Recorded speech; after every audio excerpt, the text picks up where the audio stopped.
नमस्कार दोस्तों, स्वागत है आपका मेरे YouTube चैनल कमल जी क्लासेस में। मैं कमल किशोर आपका मित्र आज वीडियो के माध्यम से उत्तराखंड जीएस के अंतर्गत एक बहुत ही महत्वपूर्ण टॉपिक लेके आया हूँ, जो है उत्तराखंड का प्राचीन इतिहास।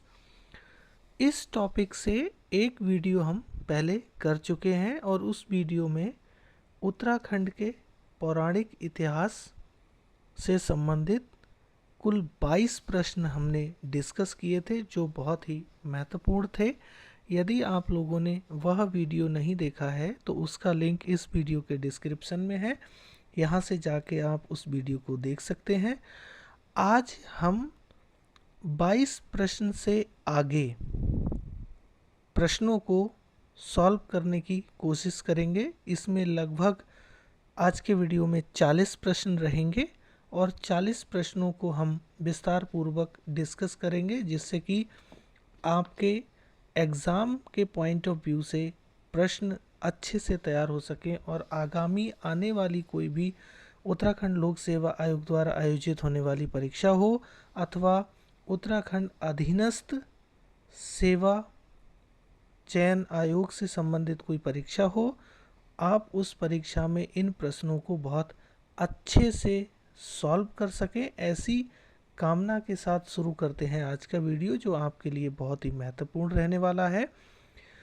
वीडियो को शुरू करने से पहले आपसे एक निवेदन है कि कृपया वीडियो को थोड़ा रुक कर देखें, क्वेश्चनों को खुद से सॉल्व करने की कोशिश करें। आप चाहें तो इसका स्क्रीनशॉट भी ले सकते हैं और नोट्स अपने तैयार कर सकते हैं। सारे के सारे question exam point of view से बहुत ही ज़्यादा महत्वपूर्ण है।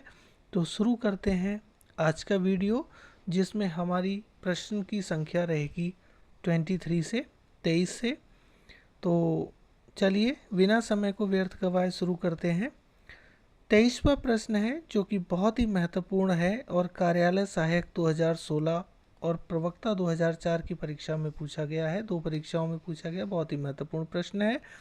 प्रश्न है हमारा, स्कंद पुराण में गढ़वाल क्षेत्र का वर्णन किस खंड के अंतर्गत आता है? स्कंद पुराण में गढ़वाल क्षेत्र का वर्णन जो है वो किस खंड के अंतर्गत आता है, यह हमें यहाँ पर देखना है। तो ऑप्शन है हमारे केदार खंड, मानस खंड, हिमालय खंड और जालंधर खंड। तो इसका जो सही आंसर हमारा रहने वाला है वो है हमारा क्वेश्चन नंबर 23 का ए ऑप्शन, केदार खंड। अब यहाँ थोड़ा सा बता दें कि स्कंद पुराण जो है वो भगवान स्कंद, जिन्हें कार्तिकेय कहा जाता है, के द्वारा कथित होने के कारण इसका नाम स्कंद पुराण रखा गया है। यदि कभी पूछा जाए किसी भी परीक्षा में कि स्कंद पुराण का नाम स्कंद पुराण कैसे रखा गया, तो भगवान स्कंद, जिनको कार्तिकेय कहा जाता है, भगवान शिव के 2 पुत्र थे, कार्तिकेय और श्री गणेश। तो कार्तिकेय के नाम पर उनके द्वारा कथित होने के कारण इसका नाम स्कंद पुराण रखा और यह महर्षि वेद व्यास द्वारा रचित है। स्कंद पुराण में कुल 7 खंड हैं और इन 7 खंडों में से गढ़वाल क्षेत्र का वर्णन जो है वो केदार खंड के अंतर्गत किया गया है। तो इस एक प्रश्न के साथ 3 प्रश्न कम से कम तैयार हुए। आइए चलते हैं अगले प्रश्न की तरफ।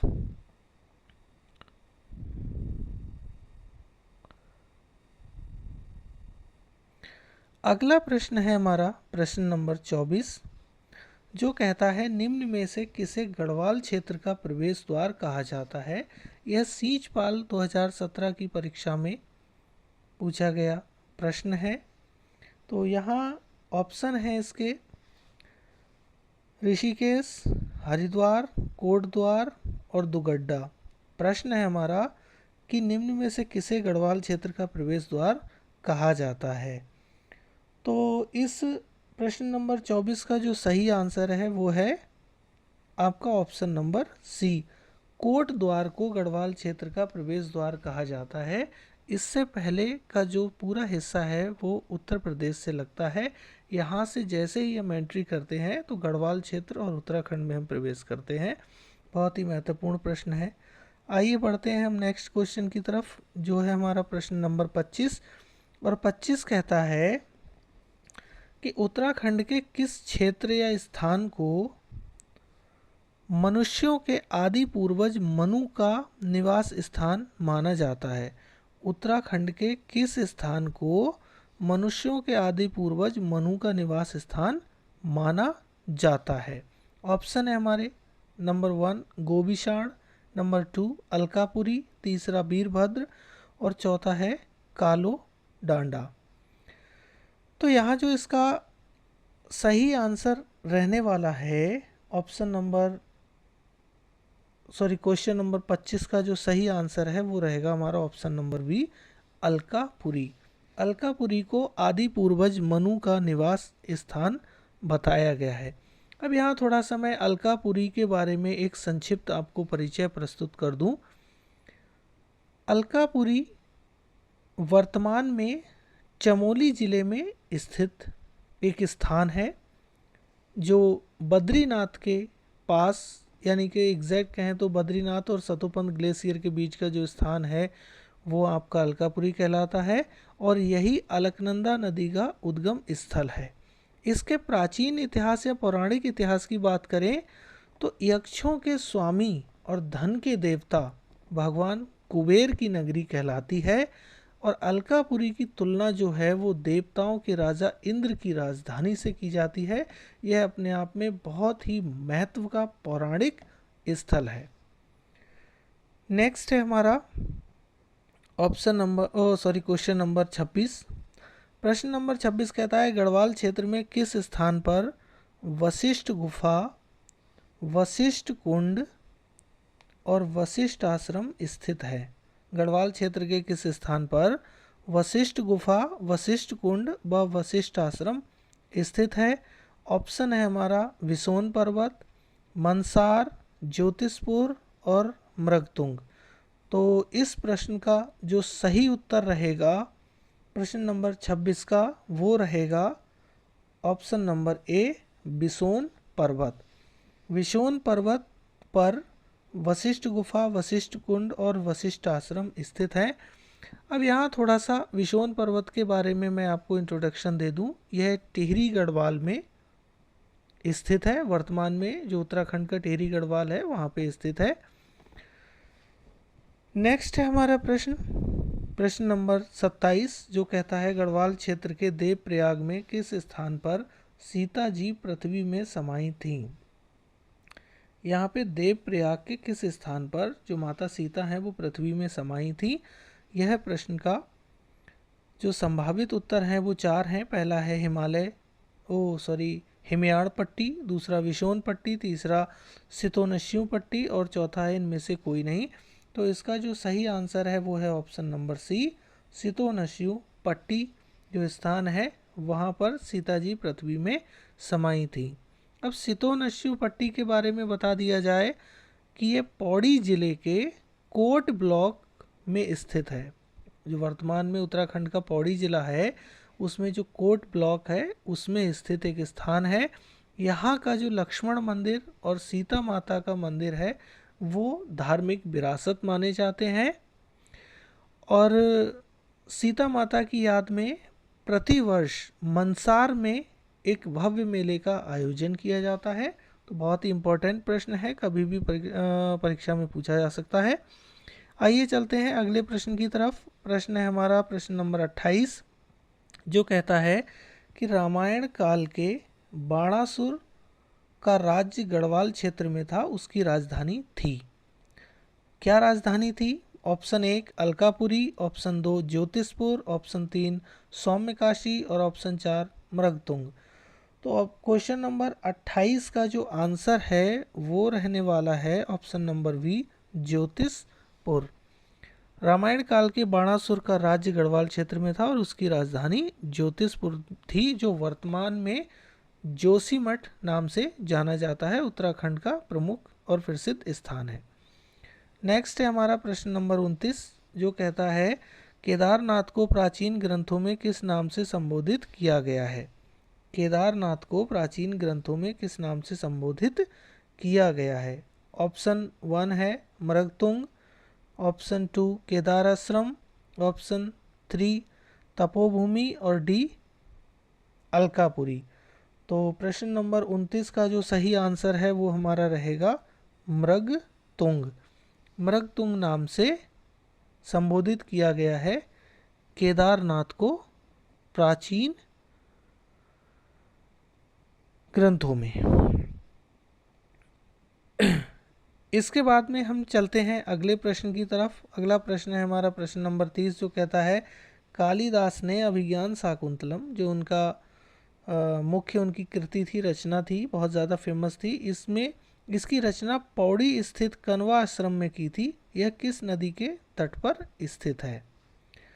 तो ऑप्शन है हमारे option A Yamuna, option B Bhagirathi, option C Alaknanda और ऑप्शन डी मालिनी। तो इसका जो सही आंसर है ऑप्शन नंबर डी, मालिनी नदी के तट पर कण्वा आश्रम स्थित है, जहाँ पर कालिदास ने अभिज्ञान शाकुंतलम की रचना की थी। अगले क्वेश्चन की तरफ चलते हैं। प्रश्न नंबर हमारा 31 है, जो कहता है उत्तराखंड के किस नगर को गेरुए रंग की संस्कृति और सभ्यता का नगर कहा जाता है? प्रश्न नंबर 31 के ऑप्शन है ए देहरादून, बी हरिद्वार, सी हल्द्वानी और डी पिथौरागढ़। तो इसका जो सही आंसर है वो है ऑप्शन नंबर वी, हरिद्वार को गेरुए रंग की संस्कृति और सभ्यता का नगर कहा जाता है। अच्छा, गेरुए रंग की सभ्यता और संस्कृति का नगर इसकी धार्मिकता के कारण कहा जाता है। हरिद्वार में आप जिधर भी जाएंगे वहाँ पे आश्रम और मंदिर ही आपको दिखाई देंगे, हर तरफ भगवा कलर ही फैला हुआ है, इसीलिए इसको गेरुए रंग की संस्कृति और सभ्यता का नगर भी कहा जाता है। बढ़ते हैं नेक्स्ट क्वेश्चन की तरफ। अगला प्रश्न है प्राचीन साहित्य में कुमायूं क्षेत्र को किस नाम से जाना जाता था? ये कनिष्ठ सहायक 2017 और सहायक लेखाकार 2016 की परीक्षा में पूछा गया बहुत ही महत्वपूर्ण प्रश्न है। ऑप्शन है इसके number 1 Kedarkhand, number 2 Manaskhand, number 3 पुण्यभूमि और नंबर 4 देवभूमि। तो सही आंसर जो इसका है ऑप्शन नंबर 32 का, वो है option number we, Manaskhand. Skanda Purana के मानस खंड में कुमाऊं क्षेत्र का जिक्र मिलता है। नेक्स्ट है हमारा क्वेश्चन नंबर 33, जो कहता है वर्तमान कुमाऊं क्षेत्र का नाम विष्णु भगवान के किस अवतार पर माना जाता है? ऑप्शन है option A Kachchhap, option B Kurma, option C Baraha और ऑप्शन डी बामन। तो इसका जो सही आंसर है वो है ऑप्शन नंबर बी, कूर्मा। भगवान विष्णु के कूर्मा नामक अवतार के नाम पे वर्तमान कुमायूं क्षेत्र का नाम रखा गया है। नेक्स्ट है हमारा क्वेश्चन नंबर 34, जो कहता है कुमाऊं क्षेत्र के अल्मोड़ा में स्थित किस स्थान से यक्षों के निवास के साक्ष्य मिले हैं? वर्तमान में अल्मोड़ा स्थित किस स्थान से यक्षों के निवास के साक्ष्य मिले हैं? ऑप्शन है हमारा जाखन देवी मंदिर, बेनी नाग मंदिर, बासुकी नाग मंदिर और पिंगल नाग मंदिर। तो इसका जो ऑप्शन नंबर ए है जाखन देवी मंदिर, यह इसका सही आंसर है। वर्तमान में अल्मोड़ा में स्थित जाखन देवी मंदिर है। इस मंदिर में यक्षों के निवास के साक्ष्य मिले हैं, जहाँ पे पुरातत्वविद और इतिहासकार रिसर्च कर रहे हैं, लेकिन वो भी हैरान है इस तरीके की चीज़ों को पाके।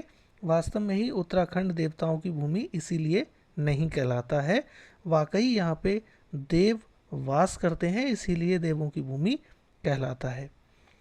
आई होप आप बहुत अच्छे से प्रश्नों को हल कर रहे होंगे और प्रश्न आपके एग्ज़ाम पॉइंट ऑफ व्यू से बहुत ही ज़्यादा इम्पोर्टेंट है, तो कृपया इनको नोट डाउन करते चलिए और समझते चलिए, साथ साथ प्रैक्टिस करते चलिए। आपकी आगामी परीक्षाओं में बहुत ज़्यादा मददगार साबित होने वाले हैं ये प्रश्न। आइए चलते हैं हम अगले प्रश्न की तरफ। अगला प्रश्न है हमारा प्रश्न नंबर 35, जो कहता है महाभारत काल में कूर्मांचल में पूर्वांचल में निम्न में से किन किन जातियों का निवास होता था? ऑप्शन ए यक्ष, बी किरात, सी खस और डी ये सभी। तो इस प्रश्न का जो सही उत्तर है वो है ऑप्शन नंबर डी, ये सभी। महाभारत काल में पूर्वांचल में यक्ष, किरात और खस इन तीनों जातियों का निवास था। बहुत ही महत्वपूर्ण प्रश्न है, एग्जाम में आ सकता है, कृपया इसको याद रखेंगे। आइए चलते हैं हम नेक्स्ट प्रश्न की तरफ, जो है प्रश्न नंबर हमारा 36 प्रश्न कहता है छंगलेस की प्रशस्ति प्राप्त हुई। Again one of the important question जो वन आरक्षी 2020 की परीक्षा में पूछा गया प्रश्न है। ऑप्शन है तालेश्वर से, बी लाखामंडल से, सी बाड़ाहाट से और डी इनमें से कोई नहीं से। तो प्रश्न नंबर 36 का जो सही आंसर रहेगा वो रहेगा ऑप्शन नंबर बी, लाखामंडल से छंगलेस की प्रशस्ति प्राप्त हुई है। अब लाखामंडल एक प्राचीन शिव मंदिर है जो वर्तमान में उत्तराखंड के देहरादून जनपद के जौनसार बावर क्षेत्र में स्थित है, इसको ध्यान रखेंगे। आइए चलते हैं हम अगले प्रश्न की तरफ। प्रश्न नंबर 37 हमारा कहता है जोशीमठ का प्राचीन नाम क्या था? Option 1 Joshipur, option 2 Jyotishpur, option 3 Jwalapur और ऑप्शन 4 इनमें से कोई नहीं।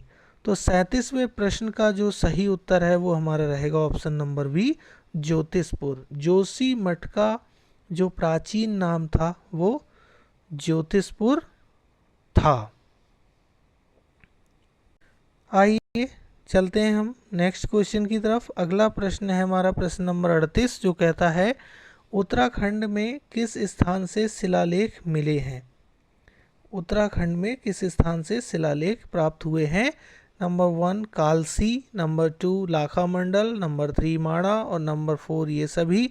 तो इसका जो सही आंसर है वो है ऑप्शन नंबर डी, उत्तराखंड में कालसी, लाखामंडल और माणा इन तीनों स्थान से शिलालेख प्राप्त हुए हैं। बहुत ही महत्वपूर्ण प्रश्न है, इसको एक ही बार में हम याद कर लेंगे।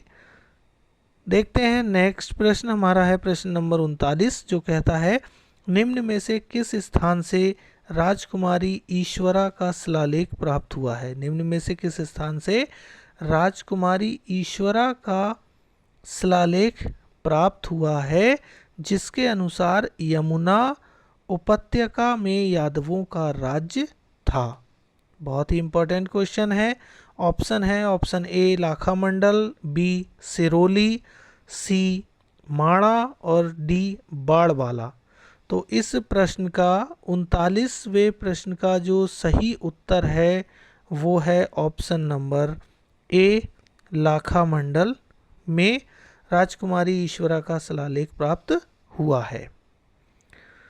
नेक्स्ट प्रश्न है हमारा प्रश्न नंबर 40 जो कहता है गुफाओं के अंदर दीवारों पर लेख किस स्थान से प्राप्त हुए हैं? ऑप्शन 1 देवप्रयाग, ऑप्शन 2 कल्पनात्य, ऑप्शन 3 गोपेश्वर और ऑप्शन डी ए और बी दोनों, अर्थात देवप्रयाग और कल्पनात्य दोनों। तो 40वें प्रश्न का जो सही उत्तर है वो है ऑप्शन नंबर डी। यहाँ पे गुफाओं के अंदर दीवारों पर जो लेख हैं वो देवप्रयाग और कल्पनात्य दोनों ही स्थानों से प्राप्त हुए हैं। तो ऑप्शन डी इस प्रश्न का सही उत्तर होगा। आइए बढ़ते हैं हम नेक्स्ट क्वेश्चन की तरफ। नेक्स्ट प्रश्न है हमारा प्रश्न नंबर 41 जो कहता है गोपेश्वर के रुद्रशिव मंदिर के त्रिशूल लेख में किन दो राजाओं के लेख उत्कीर्ण हैं? प्रश्न को एक बार फिर समझेंगे। गोपेश्वर के रुद्रशिव मंदिर के त्रिशूल लेख में किन दो राजाओं के लेख उत्कीर्ण हैं? ऑप्शन 1 नागपति नाग, ऑप्शन 2 अशोक चल्य, ऑप्शन 3 अमोघ मूर्ति और ऑप्शन 4 ए और बी दोनों। तो 41वें प्रश्न का जो सही उत्तर है वो रहेगा हमारा ऑप्शन नंबर डी, ए और बी दोनों, अर्थात गोपेश्वर के रुद्र शिव मंदिर के त्रिशूल लेख में नागपति नाग और अशोक चल इन दोनों राजाओं के लेख उत्कीर्ण है। नेक्स्ट प्रश्न है हमारा प्रश्न नंबर 42, जो कहता है प्रथम व द्वितीय शताब्दी की कुषाणकालीन मुद्राएं किस स्थान से प्राप्त हुई है। प्रथम व द्वितीय शताब्दी की कुषाणकालीन मुद्राएं किस स्थान से प्राप्त हुई हैं। ऑप्शन 1 है मुनि की रेती, ऑप्शन 2 सुमाड़ी, ऑप्शन 3 कंडारा और ऑप्शन 4 ए और बी दोनों। तो इस प्रश्न का जो सही उत्तर है वो रहने वाला है हमारा ऑप्शन नंबर डी, ए और बी दोनों। एक से अर्थात मुनि की रेती और बी से सुमाड़ी। अब यहाँ मैं मुनि की रेती क्या है और सुमाड़ी क्या है इसका ब्रीफ इंट्रोडक्शन आपको दे दूँ। मुनि की रेती टिहरी गढ़वाल में स्थित एक नगर है जो ऋषिकेश के बेहद समीप है और गंगा नदी के किनारे स्थित है। यह अपने आश्रमों के लिए जाना जाता है। यह इसका ब्रीफ इंट्रोडक्शन था। और सुमाड़ी की अगर बात की जाए तो पौड़ी गढ़वाल के वर्तमान में खिरसू ब्लॉक में स्थित एक बहुत ही प्रसिद्ध नगर है जहां से कुषाणकालीन मुद्राएं प्राप्त हुई हैं। आइए चलते हैं हम अगले प्रश्न की तरफ। प्रश्न नंबर हमारा 43, जो कहता है प्रसिद्ध भूगोलविद टॉलमी के अनुसार दूसरी शताब्दी ईसा पूर्व ब्यास गंगा व यमुना के ऊपरी क्षेत्र में किस जाति के वास का उल्लेख किया गया है। ऑप्शन नंबर 1 कुड़िंद, 2 खस, 3 कत्यूरी और 4 इनमें से कोई नहीं। तो क्वेश्चन नंबर 43 का जो सही उत्तर है वो है ऑप्शन नंबर ए कुड़िंद। प्रसिद्ध भूगोलविद टॉलमी ने दूसरी शताब्दी ईसा पूर्व व्यास गंगा व यमुनी के ऊपरी क्षेत्र में कुड़िंद जाति के वास का उल्लेख किया है। आइए चलते हैं अगले प्रश्न की तरफ। प्रश्न नंबर 44, जो कहता है उत्तराखंड पर शासन करने वाली प्रथम राजनैतिक शक्ति कौन थी। प्रश्न के उत्तर हैं कुड़िंद, नाग, मौर्य और कुषाण। तो इसका जो सही आंसर है वो है ऑप्शन नंबर ए कुड़िंद। उत्तराखंड पर शासन करने वाली प्रथम राजनैतिक शक्ति कुड़िंद वंश था। नेक्स्ट प्रश्न है हमारा जो बहुत ही महत्वपूर्ण प्रश्न है और उत्तराखंड पीसीएस के प्री में 2017 में पूछा गया है। प्रश्न है हमारा महाभारत काल में कुड़िंद नरेश किस नाम से जाने जाते थे। ऑप्शन ए कहता है सर्वश्रेष्ठ, ऑप्शन बी मध्यम, ऑप्शन सी द्विजश्रेष्ठ और ऑप्शन डी द्विज। तो 45वें प्रश्न का जो सही उत्तर है वो है ऑप्शन नंबर सी द्विजश्रेष्ठ। महाभारत काल में कुड़िंद नरेश द्विजश्रेष्ठ नाम से जाने जाते थे। नेक्स्ट प्रश्न है हमारा प्रश्न नंबर 46, जो कहता है कि महाभारत काल में कुड़िंद शासक सुबाहु की राजधानी क्या थी।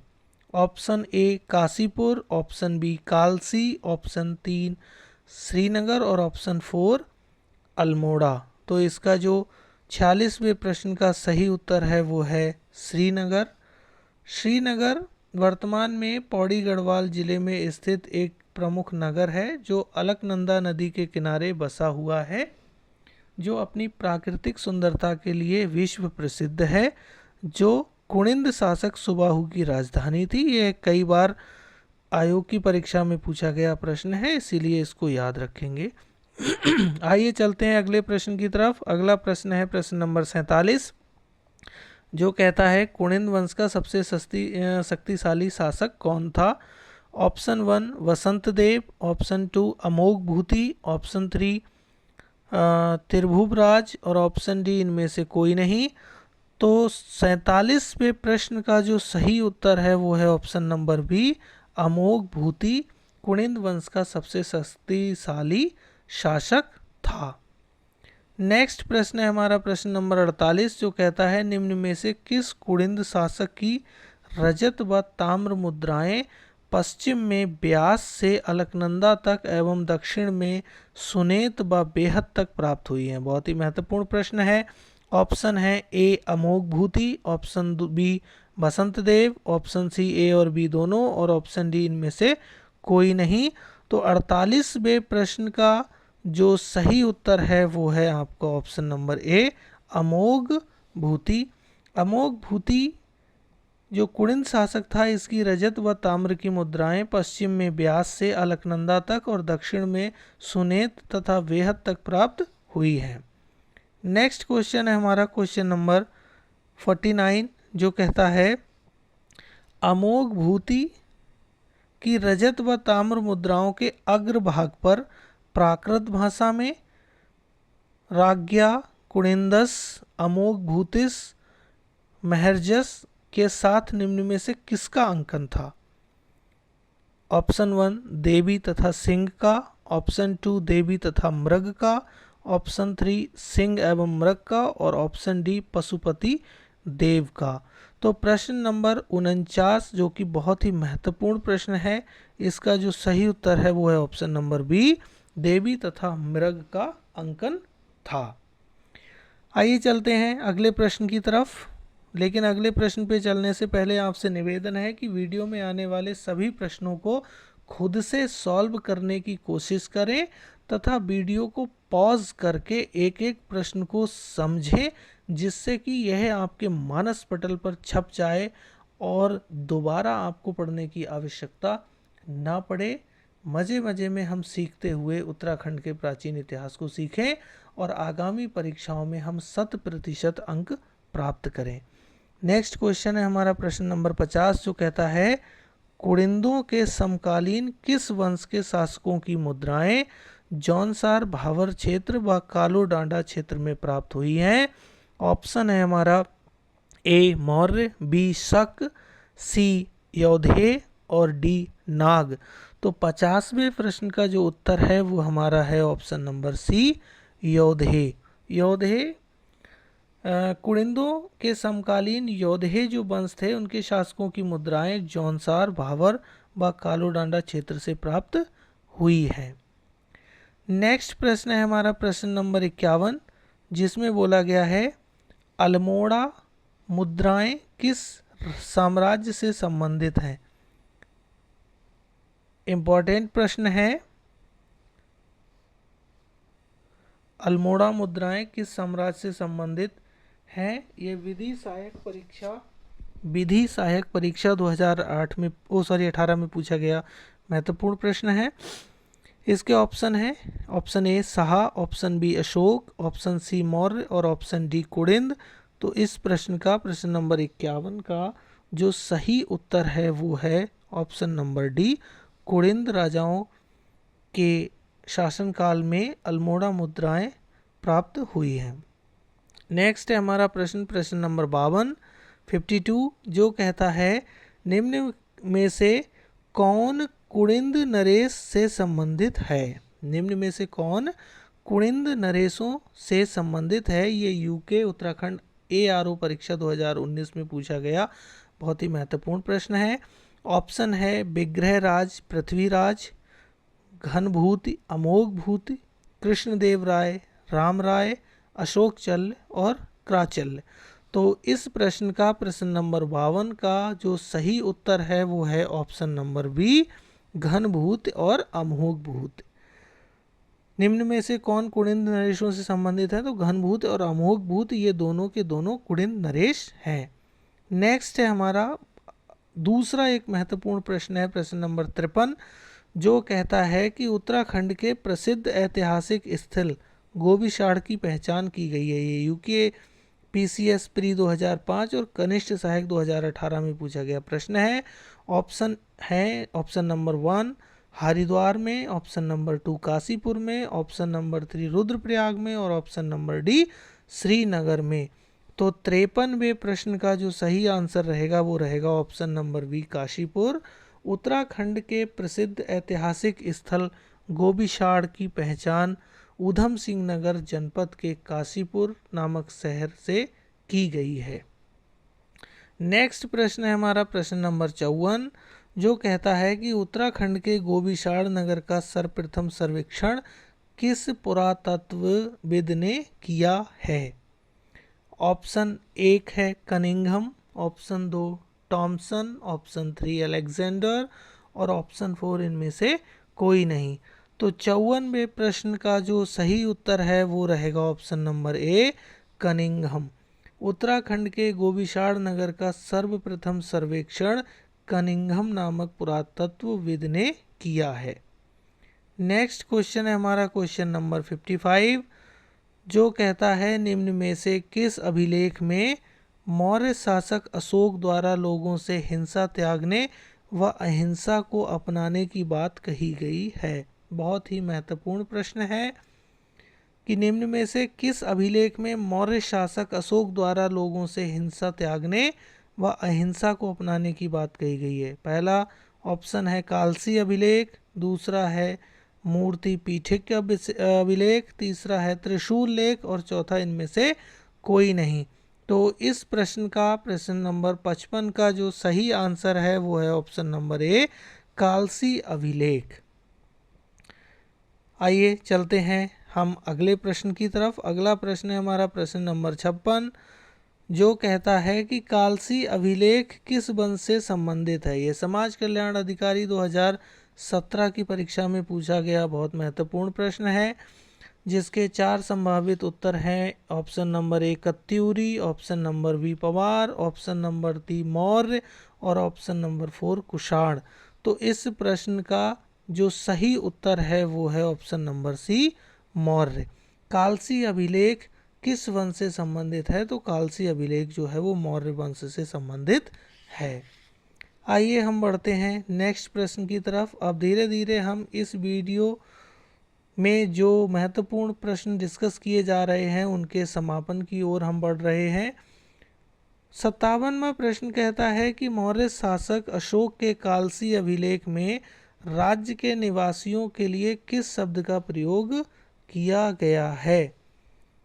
ऑप्शन 1 पुलिंद, ऑप्शन 2 अपरांत, ऑप्शन 3 द्विज और ऑप्शन 4 इनमें से कोई नहीं।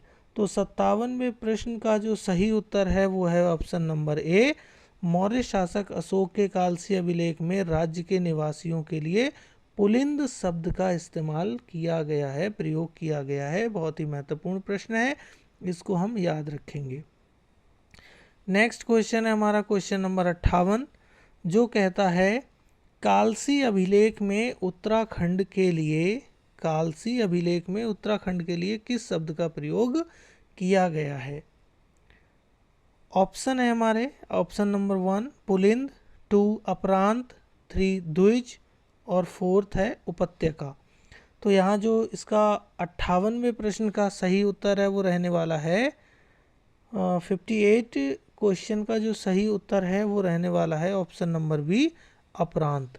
कालसी अभिलेख में उत्तराखंड के लिए अपरांत शब्द का प्रयोग किया गया है।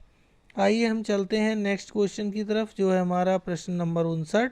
बहुत ही महत्वपूर्ण प्रश्न है और जो उत्तराखंड ARO की परीक्षा 2019 में जो हुई थी उसमें पूछा गया प्रश्न है। प्रश्न कहता है कि उत्तराखंड में अशोक का शिलालेख स्थित है कहाँ पर? ऑप्शन नंबर ए ऋषिकेश में, 2 हल्द्वानी में, 3 कालसी में और 4 काशीपुर में। तो इसका जो सही आंसर है 59वें प्रश्न का वो है ऑप्शन नंबर सी कालसी में। उत्तराखंड में जो जगह स्थित है वहाँ पे अशोक का शिलालेख स्थित है। आइए हम बढ़ते हैं नेक्स्ट क्वेश्चन की तरफ। प्रश्न नंबर हमारा 60 है, जो कहता है कि मौर्य शासक अशोक द्वारा यमुना टोंस नदी के संगम पर स्थापित शिलालेख किस भाषा में है? ऑप्शन है हमारे ऑप्शन नंबर 1 पाली, 2 खरोष्टी, 3 अरमाइक और चौथा इनमें से कोई नहीं। तो प्रश्न नंबर 60 का जो सही उत्तर है वो रहेगा हमारा ऑप्शन नंबर ए मौर्य शासक अशोक द्वारा यमुना टोंस नदी के संगम पर पाली भाषा में शिलालेख स्थित है। इसके बाद हमारा नेक्स्ट और इस वीडियो का जो लास्ट प्रश्न होने वाला है प्रश्न हमारे अभी इस वीडियो में 2-3 और हैं, तो लास्ट नहीं है। हमारा 61 प्रश्न है हमारा, जो कहता है यमुना की सहायक नदी अमलावा के बाएं तट पर अवस्थित कालसी का प्राचीन नाम क्या था। यमुना की सहायक नदी अमलावा के बाएं तट पर अवस्थित कालसी का प्राचीन नाम क्या था। ऑप्शन हमारे 4 हैं यहाँ पे। पहला है कर्तपुर, दूसरा कालकूट, तीसरा वीरभद्र जिसे ऋषिकेश कहते हैं अब, और चौथा काशीपुर। तो 61वें प्रश्न का जो सही आंसर है वो है ऑप्शन नंबर बी, कालकूट। कालसी का जो प्राचीन नाम जो है वो है कालकूट था। आइए चलते हैं हम नेक्स्ट क्वेश्चन की तरफ, जो है हमारा प्रश्न नंबर 62, जो बोलता है कि प्रथम शताब्दी ईसा पूर्व में कुड़िंद शासक अमोघ भूति की मृत्यु के पश्चात मैदानी क्षेत्रों पर किस वंश के शासक ने अधिकार कर लिया था। बहुत ही महत्वपूर्ण प्रश्न है कि अमोघ भूति जो कुड़िंद शासक था उसकी मृत्यु के पश्चात मैदानी क्षेत्रों पर किस वंश के शासक ने अधिकार कर लिया था। ऑप्शन हमारे 4 हैं। Option number 1 Maurya, option number 2 शक, ऑप्शन नंबर 3 कर्तपुर और ऑप्शन नंबर 4 मौखरी। तो 62वें प्रश्न का जो हमारा सही उत्तर है वो है ऑप्शन नंबर बी, शक। शक शासकों ने अमोघ भूति की मृत्यु के पश्चात मैदानी क्षेत्रों में शासन प्राप्त कर लिया था। नेक्स्ट है हमारा प्रश्न नंबर 63, जो कहता है निम्न में से कौन सा क्षेत्र शक संवत का प्रचलन, सूर्य मूर्तियों व मंदिरों की उपस्थिति तथा शकों के अधिकारों की पुष्टि करता है। ऑप्शन है हमारे 1 कुमायूं क्षेत्र, 2 गढ़वाल क्षेत्र, 3 कालगिरी क्षेत्र और इनमें से कोई नहीं। तो 63वें प्रश्न का जो सही उत्तर है वो है ऑप्शन नंबर ए, कुमायूं क्षेत्र। कुमायूं क्षेत्र जो है वो शक संवत का प्रचलन, सूर्य मूर्तियों व मंदिरों की उपस्थिति तथा शकों के अधिकारों की पुष्टि करता है। नेक्स्ट है हमारा प्रश्न नंबर 64, जो कहता है निम्न में से किस स्थान में कुषाणकालीन अवशेष प्राप्त हुए हैं। ऑप्शन नंबर ए वीरभद्र जिसे हम ऋषिकेश कहते हैं वर्तमान में, दूसरा मोर ध्वज जिसे हम कोटद्वार कहते हैं, ऑप्शन नंबर 3 गोबिशाड़ जिसे वर्तमान में काशीपुर कहा जाता है, और ऑप्शन नंबर डी ये सभी। तो 64वें प्रश्न का जो सही आंसर है वो है ऑप्शन नंबर डी, निम्न में से किस स्थान में कुषाणकालीन अवशेष प्राप्त हुए हैं। तो कुषाणकालीन अवशेष वीरभद्र, मोर ध्वज और गोबिशाड़ या वर्तमान में हम कहें ऋषिकेश, कोटद्वार और काशीपुर तीनों स्थान से प्राप्त हुए हैं। नेक्स्ट प्रश्न है हमारा प्रश्न नंबर 65, जो कहता है निम्न में से किस शासक ने बाड़वाला नामक यज्ञ वेदिका का निर्माण कराया था। ऑप्शन 4 हैं। पहला सीलवर्मन, दूसरा अमोघ भूति, तीसरा ग्रहवर्मन और चौथा हर्षवर्धन।